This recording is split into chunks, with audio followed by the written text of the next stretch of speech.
आजपासून आपण धुळे जिल्ह्यामध्ये 57 पदांसाठी आपण पोलीस भरती सुरू केलेली आहे.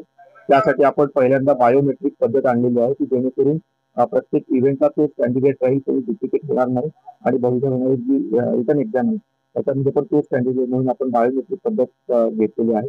सगळ्यांचा हाईट टेस्ट मेजर करून पहिले बेसिक डॉक्युमेंटेशन चेक करून आपण सगळ्यांची 1600 मीटर, 100 मीटर आणि गोळा फेक असे इव्हेंट सुरू केलेले आहे आणि 1 तासामध्ये हे देखील इव्हेंट आपण कम्प्लीट करून देऊ.